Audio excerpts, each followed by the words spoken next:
Gusto niyo bang makarating sa mga lugar na yun? Kaya ito, samahan niyo kami sa amin. South Korea Bike Diary. Dito pa ako yung magkikita ng kasama ko. Nabubudulin ko maya-maya. Sabihin ko malapit lang. Ito kami sa may Kim Yung University Station. Subway sa bandang Daegu, South Korea. Nasa na kaya siya? Yun, safety first tayo. Sunod lang tayo na traffic light para safe. Yun, nandun siya sa kabila. So, di ba magkikita kami? Ito kami tight path, almost 130 kilometer. Maraming route up. Ito, approaching na kami sa The Arc ng Daegu, South Korea. So, pasok tayo sa loob para makita natin yung view. Barito 4 kilometer pa lang ito from starting point namin. Ang ganda ng view, no? Yo, 4 kilometer. Tara, ito, sa loob. Paganda, no? Parang sinihan. You know, step by step, akyat sa roof deck ng The Arc. Pwede naman, napakaganda ng kanila. Libre, walang entrance. Pasok lang. Yung fully aircon siya, kaya pahingaan siya. Parang museum. Yun, may mga, ayan, si AGC, nagpapalamig. So, eto, akit tayo sa taas para makita natin taas. So yun, third floor. Observatory. So ito yung banyang rooftop o roof deck sa The Arc. So yun, ganda ng view, no? Yan, meron siyang coffee shop sa taas. To some place. Open dessert. Yun, merong river. At magandang overlooking view.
Ang ganda ng ano? The Arc ng Daegu. So, ito paalis kami dito ngayon. Papunta na kami din sa Childokbo. Ito yung sa pang bike stop sa The Arc ito yung bike lane papunta na Childokbo. Yun, rolling lang tayo. At pakaganda ng bike lane, patag na patag. Lama lang lubak. At yun, meron silang bike lane sa mismong ilog. Yan, ginawa nila ng bike lane na ibabaw sa ilog. Ba? Dahil may cage pa, safe ka safe. Yun.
plates at mga tanawin sa bike path papunta Chirgokbo.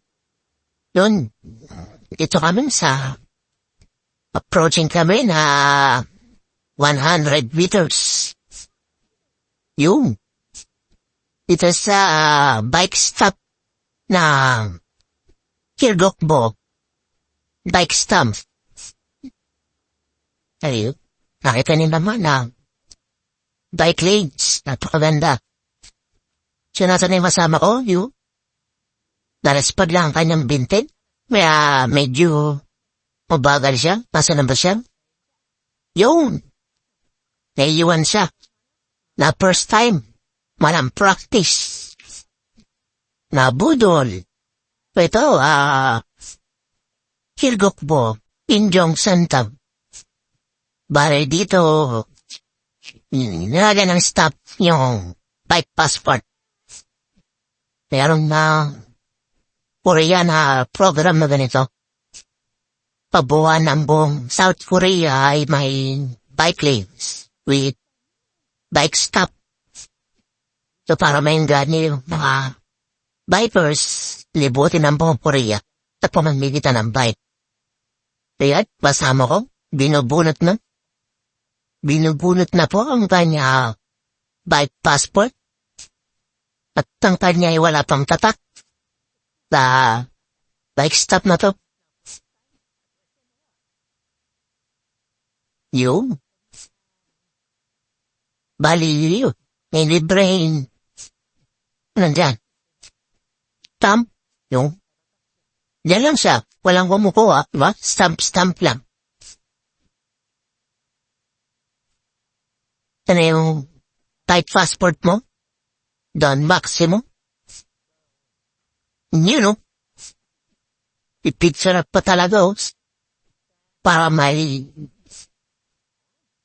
ano siya, remembrance. Stamp na. At malayo pa ang ating pudulan. Napakainit. Summer po ngayon dito, nag-35 degree. Pero hindi papaawat. Bikers. Wala kang kitabi. Masyadong trabaho, walang overtime, kaya ito, pasyal-pasyal lang. Walang magawa sa buhay. Kaya, tuturuan natin kung saan yung ganyan, tapos-tapa. Dahil sa atin dito ay tapos na. Narito kasi pong natandaan. Kaya binudoy ko siya dito. Iyon, no? Stamp na. So, yun. Bali, hanggang dito muna. Saka na namin pupuntahan yung andong tap dahil kailangan na.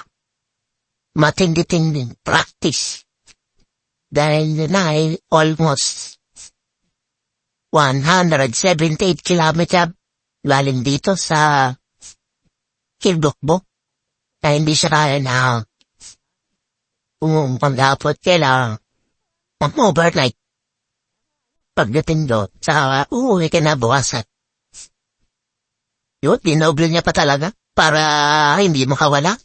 Iba niyang passport, talagang doble tatak. So, kakapit mo na kami.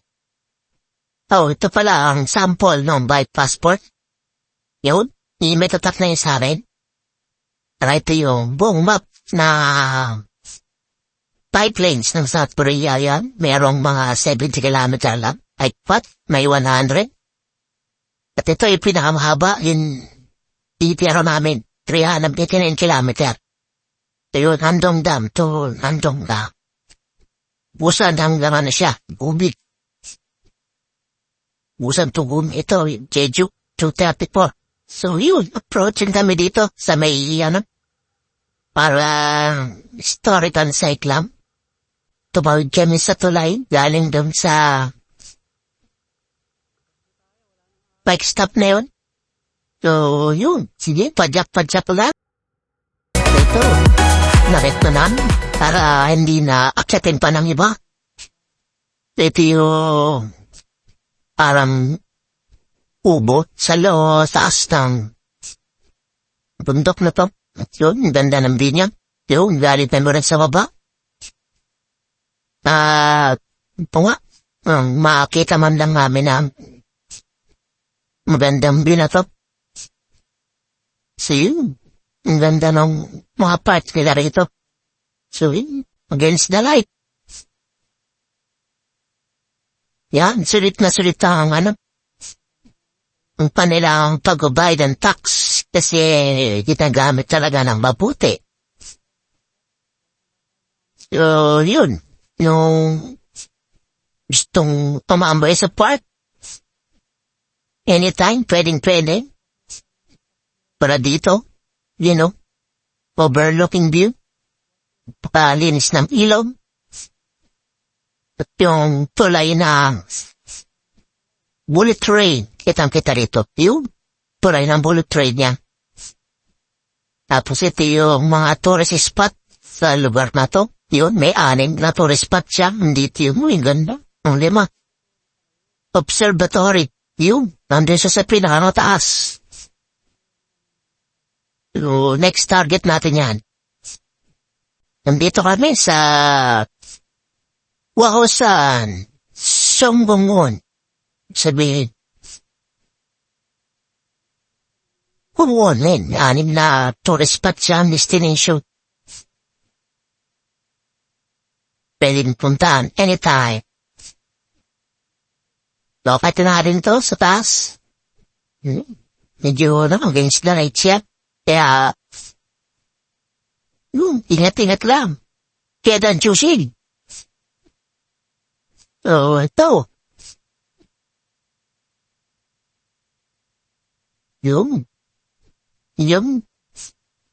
Yan po. Yan, yung aking kasama. Tamang pa siya, morning. Sa baba. Ito, overlooking view siya. Ang pamigaling sa tulay na yun. Yun din ang pinanggalingan namin sa Maida Art. So, pupunta natin yung observatory niyo sa pinakataas na bundok na yun. Sa siyog ng mga araw. Yan. Zoom natin. Zoom. Dahil may ng klase ang ating camera. Schedule natin yan. Pwede natin yung puntahan. Ito mga. So, enjoy lang at magbimerenda muna kami rito. Pampalakas. Para sa pag-uwi. Tara!